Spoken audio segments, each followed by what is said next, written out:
Comme nombre d'expéditions, notre aventure débute dans des aéroports. Ici, c'est celui de Manille, au cœur de l'archipel des Philippines, 7107 îles, dont certaines abritent des massifs calcaires encore inexplorés.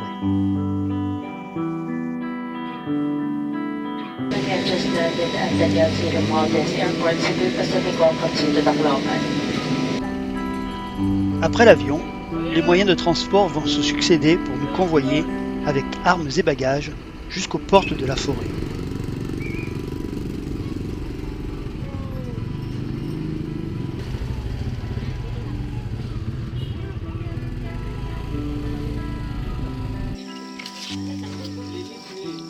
C'est le bateau que tu crains ou c'est la mer? Les embarcations. En général, je préfère aller à la nage. C'est pas la mer que je crains, c'est le bateau. Le bateau.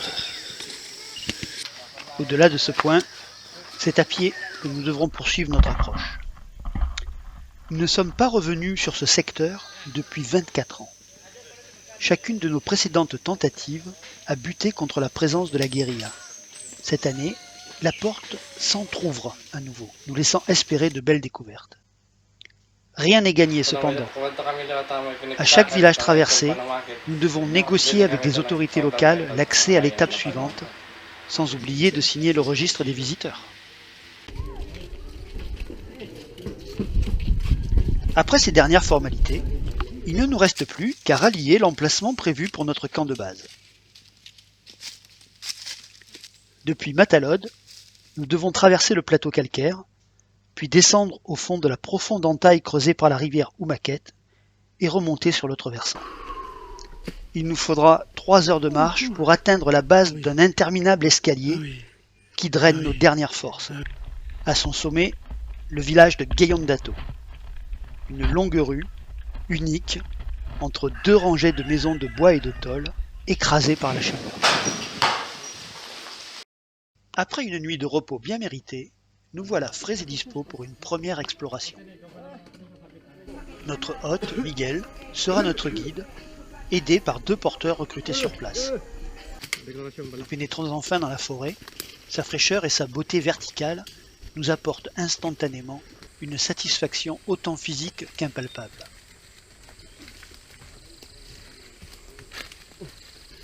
Là, on est vraiment au cœur du Lapiaz. D'après le GPS, on est à 250 mètres d'un point qu'on a repéré sur Google Earth.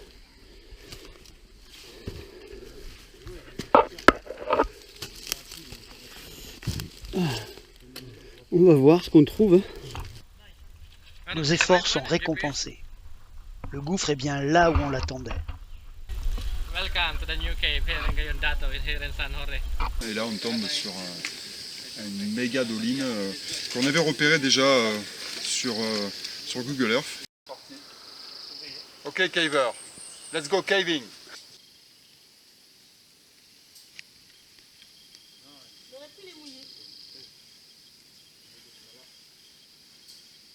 Alors mon Nico, c'est ta première en Philippines. Oh, et puis elle est belle, hein? Tu te régales? Ouais, elle est belle Isabelle. Allez. Allez, va.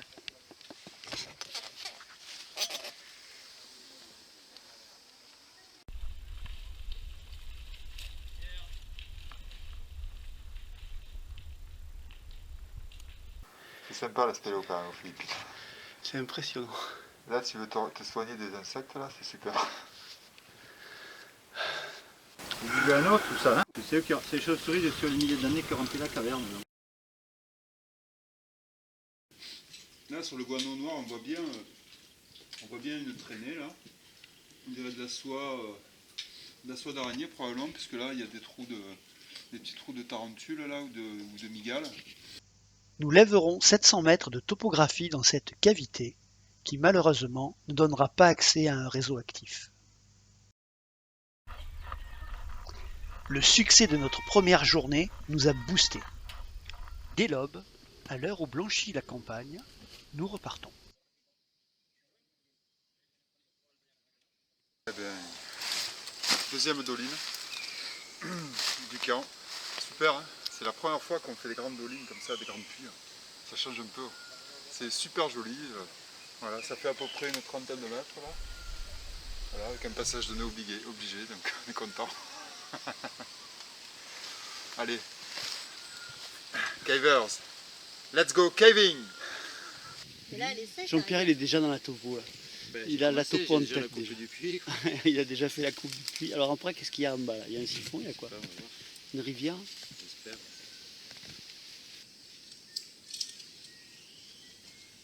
C'est bien l'objectif de notre expédition.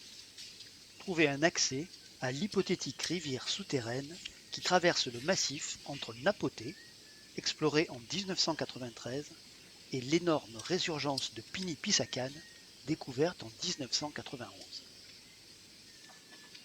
Ceci dit, nous ne pensions pas trouver d'aussi grandes verticales absolues. Un arbre penché au-dessus du vide nous offre de solides points d'ancrage, mais le passage de l'amarrage est un peu acrobatique et impressionne nos porteurs. Macaradloc. Le puits débouche dans une grande salle, mais la rivière annoncée par notre guide n'est qu'une grande flaque d'eau.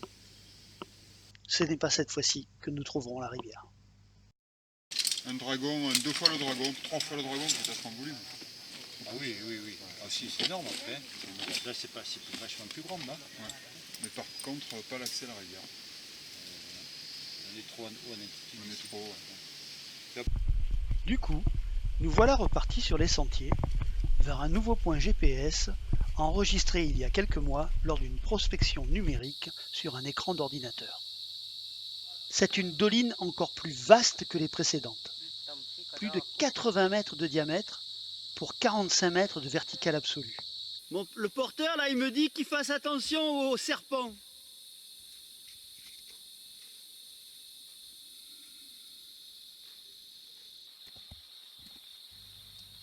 Mais, là encore, aucune continuation. Un simple coup de poinçon dans le karst. Hier il y a plein d'endroits. On a vu la canopée. C'était la mène.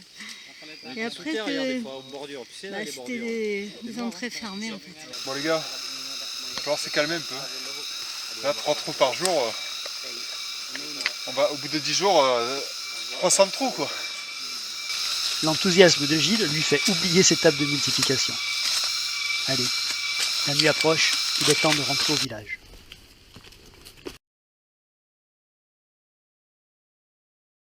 Et ben voilà, une bonne journée. Et si j'avais eu le casque attaché, ben j'aurais peut-être rien eu. Et si le sol ne s'était pas dérobé sous mes pas, j'aurais pas fait 2 roulades et je me serais pas ouvert le crâne. Cathy va me rapatrier jusqu'à l'hôpital, mais le reste de l'équipe va continuer les explorations. Ok Walker, let's go walking.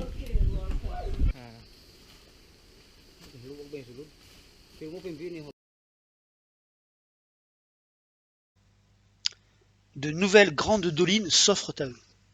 La première plonge sur 45 mètres et débouche dans une vaste salle. Ici aussi, des arbres bien placés serviront d'amarrage. Encore faut-il bien les choisir. Pierrot, ouais. Il va falloir que tu ailles tranquille, hein. Ouais. Parce que l'arbre, tu m'entends? Ouais. L'arbre sur lequel je suis amarré, il est mort. De quoi? L'arbre sur lequel je suis amarré, il est mort. Ah d'accord. Après, bon, il a l'air de tenir.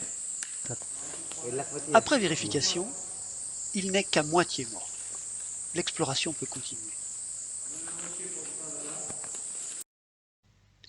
Ici aussi, pas d'accès au niveau phréatique. La prochaine doline, par contre, y donnera accès. C'est la plus profonde des dolines avec ses 90 mètres de verticale. La rivière est bien là, mais le puits est juste un regard sur 2 vastes siphons d'un bleu profond. Il faudra revenir avec des plongeurs. Avis aux amateurs. We are so little things, hein? Hanging on a little rock, so little things we are. Voilà, c'est la fin de la première partie de notre expédition. Nous quittons Gaillon d'Atto pour aller sur un autre secteur. Mais ça, c'est une autre histoire. Nous laissons derrière nous beaucoup de sueur, un peu de sang et quelques larmes versées au moment des adieux.